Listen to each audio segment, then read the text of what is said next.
Hi, folks. You are watching and listening to Sipping Off the Cuff on Tequila Aficionado Media, all of our channels and networks. I'm Mike Morales here in drying out Southern California. That gentleman out there is. I'm Bryce Taylor in Austin, Texas. For those of you who aren't familiar with Bryce, you should be. He is the Austin Tequila Connoisseurs. You've probably seen a lot of his reviews. He does a lot of stuff on his own on Instagram and Facebook, and I don't know what the hell he's doing with us, but anyway. So, but we thought we have a really cool tequila that has been about 3, maybe 4 years in the making. We have been in touch with the brand owners of this tequila, Cape Horn. I don't know if you can see that on my screen because I've got my ring light on. There you go. Yeah, and kind of cool. It's got that rope, that twine kind of look to it. The nautical. Yeah, it's got a whole nautical thing to it. Yeah. And as we go through the tasting, we'll give you all the ins and outs. This is of course the Blanco, but yeah, it's been wow, look at the bubbles on this thing. Holy cow. Wow. You know, Bryce, you know how I love bubbles, man. Yep. Sucker for the bubbles. Yeah. I am. It's, again, like I tell people, it's not an indicator of quality, but it's a good sign. So I broke the seal off of mine. I think we're just gonna pour in the Staso Jarrito for tequila. Ooh, that was a sharp one. That was a good pop. You got it to pop. Oh, wait a second. This rope twine's gonna kind of get in the way. Oh, yeah, and I'm spilling it all over me. Not on my keyboard. Don't you dare spill on my keyboard. I just bought this computer. It's fairly new. What are you getting? First of all, I mean, when I see bubbles, I see nice legs and tears. Yeah, there's good legs and tears, which is nice. It's same thing like the bubbles. It doesn't mean it's going to be good, but it's good that it's there. Well, it's also, I think it's also a good indicator of what the mouthfeel is going to be like. You know, what kind of body the tequila the liquid has. Yeah, because if it's thin, then it's just going to sheet off the glass. You know, but once you have kind of the legs and tears, as long as they form, you know, that's good. And then however long they take. Wow. We've got some that are hanging on and then some that kind of sear. But I got some on the front of my glass too. It's a good it's a good thing I didn't spill this on my keyboard, man. Yeah. Wow. Yeah, it's got some nice legs and tears, very thick. I like it. I mean, again, it's I know that the mouthfeel is a good indicator of what the mouthfeel like, as you said. If it's thin, and again, that's not a bad thing. You know, just because it's thin doesn't mean it's not going to taste good or it's not going to be a good tequila. It just means that's how it was processed. You know. Yeah. Oh. And everyone has their preferences. Well, you know on aged spirits, they prefer, they being whoever, rum drinkers, scotch drinkers, they prefer to have those legs and tears and but to see them on a Blanco is really good as well. I mean, it's as good as you almost expect it in an aged tequila. And very often it's not uncommon. We've had some that have been pretty thin too, where they don't sheet or tear up like they would in a Blanco. But hey, what are we getting on the nose here, man? All right, it's not taking forever to open up though. For me, anyway. Yeah, I get that green agave and lime zest. That's what I'm getting right now. And there's some alcohol in it too. Yeah, some in the center, you're getting some alcohol, and again, these have been sitting on my living room floor for a couple of weeks. I think, and we just broke the seal. I just broke the seal off mine on camera. So yeah, they're neck pours, but don't want to go down that rabbit hole. But yeah, and it's known 1438. So they make quite a few brands there. Yep, that's Destiladora del Valle, which is also Casa Maestri. Yeah, that's what I wrote down because I can say that one. Yeah, you could say Casa Maestri. Yeah. There are lots of brands that come out of there. Siempre is one of those. I just had one yesterday. The one Sergio Revel is one that you haven't had, but that's one that I had yesterday. It was just a Blanco. Generally speaking, the Blanco tequilas from this distillery are usually very good. Okay. Everything else has been, I've had several this year and many of them last year.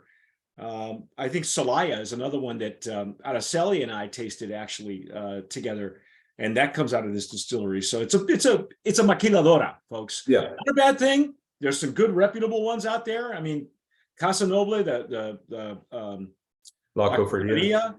Some very great winning brands come out of there, and this one is kind of up and down, I think, with brands. But I mean, back to the nose. I mean, it's a good clean nose. I'm not getting, I'm not getting vanilla. I'm not getting a lot of sweetness. It's that green agave, that zest. The MO of this distillery, of a lot of the tequilas that come out of there, will say that they use a combination of highlands and lowlands, and sometimes they'll give you a 50-50 combination. All that means it's a selling point, but all that means is they buy agave from everybody. That's right. Yeah, the best. We didn't get a lot of information with it, but from what I could tell and looking at their website and everything, is it's a Highland tequila, well water, but it's distilled in the valley. But I believe on their website it said they are getting the agaves from the highlands. Yeah, the information I saw yesterday from that other brand had pictures of the distillery and how many liters and how many stills they have. It's all stainless steel. They use brick ovens. I mean, that's generally what we get from all the brands that come out of there. So that's good. I mean, all the signs are there. Yeah. Dig in? Dive in? Yeah. Let's go.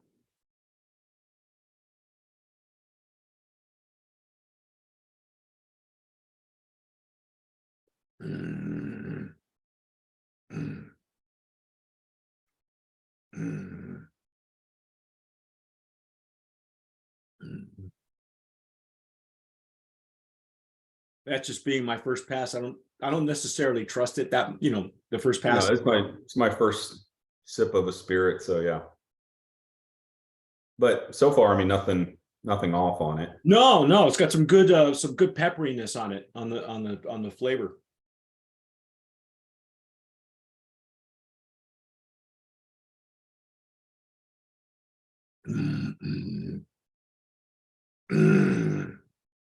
Wow. What's interesting to me is that the one I had yesterday from this distillery was only a Blanco, so that's all I had to go by. Was a bit more aggressive than this one. This was good though. I mean, it's pretty straightforward. Yeah, it's definitely good enough to sip on. It's so just like the nose where you get that green agave, I get it on the palate as well.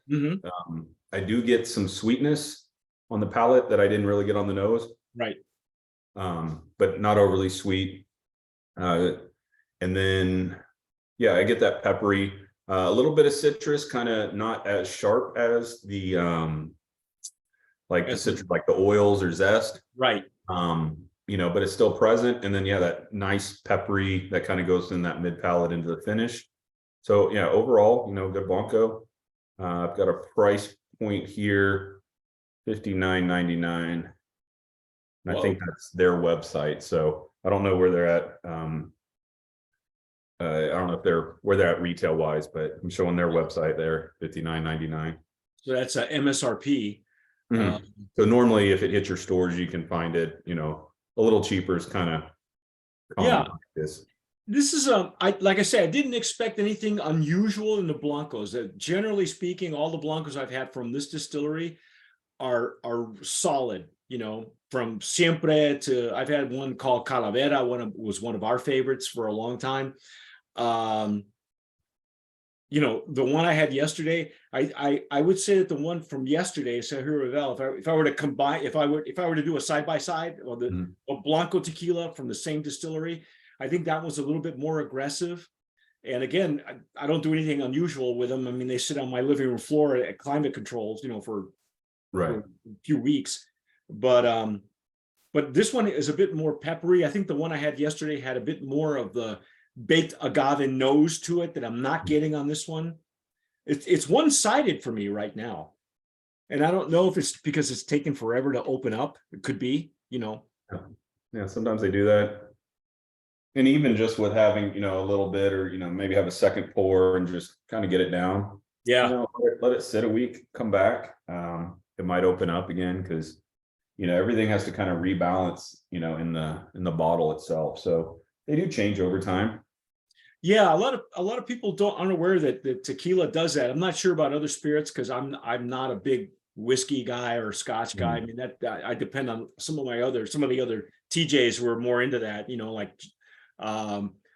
obviously Eric would know. Yeah, definitely it's a Jim, factor with whiskey, but whiskey has so much character, so many flavors.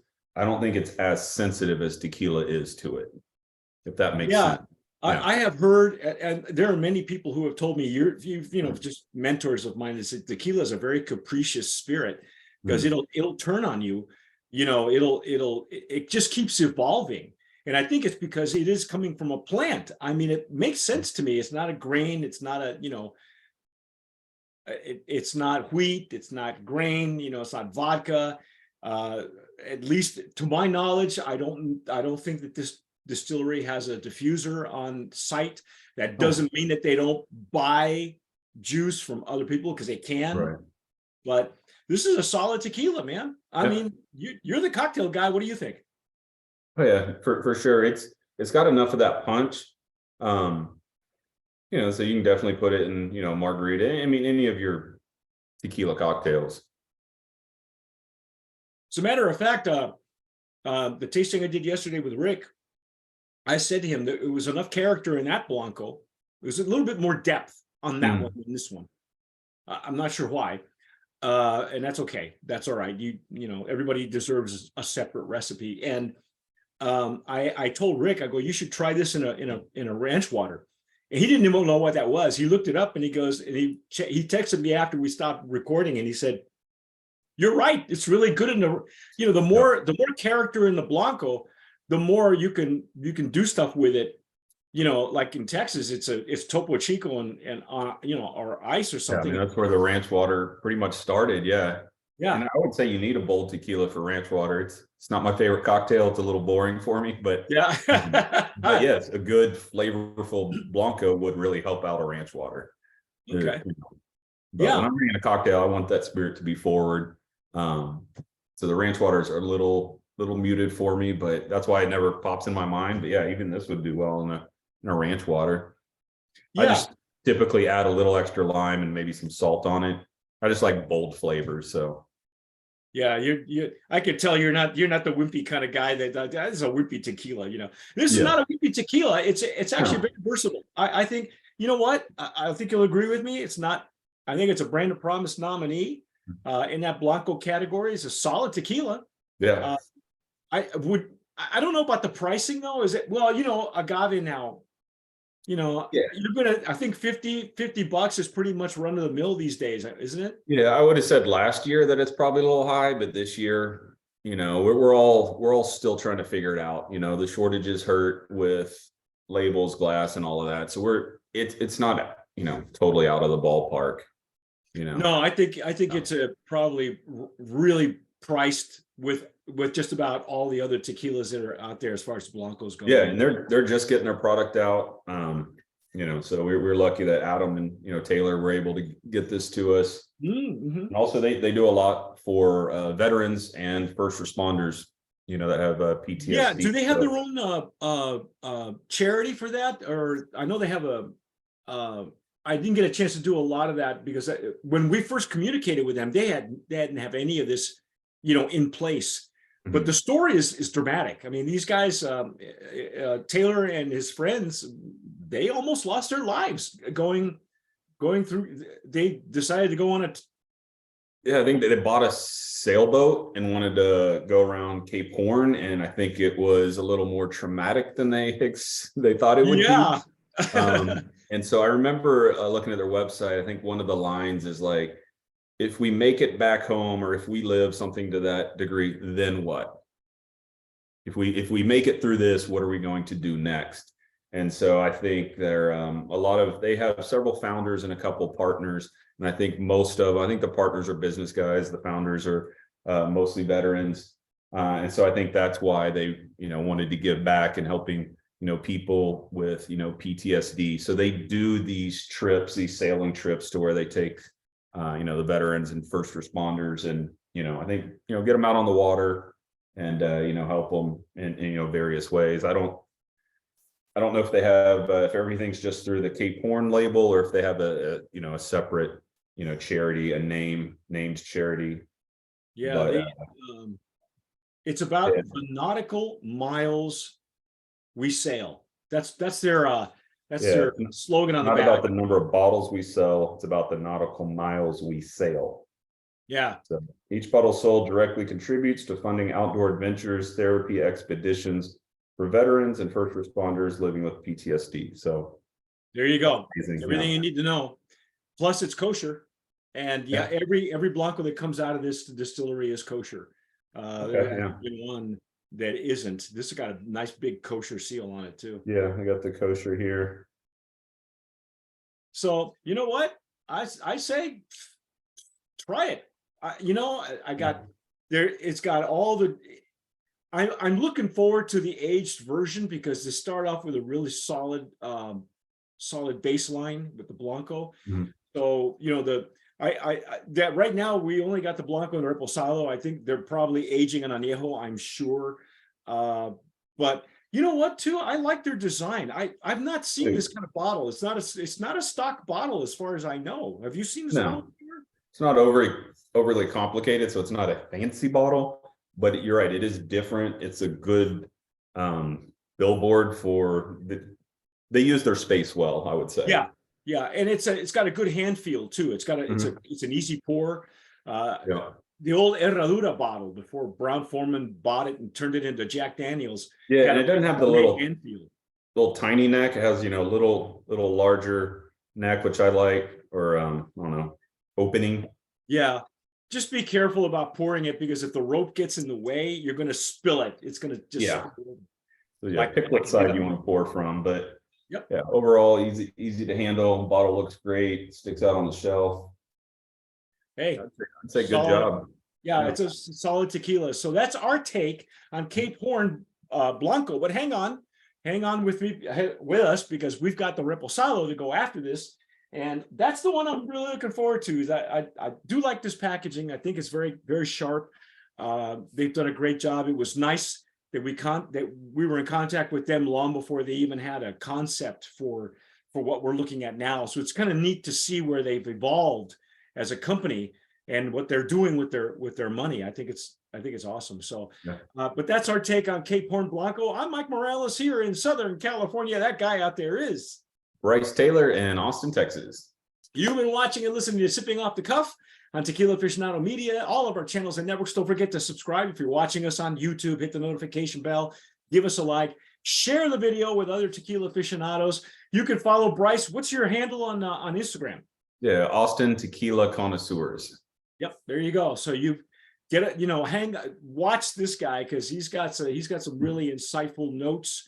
Very often we're lucky enough to have him write some notes for us as well at Tequila Aficionado magazine.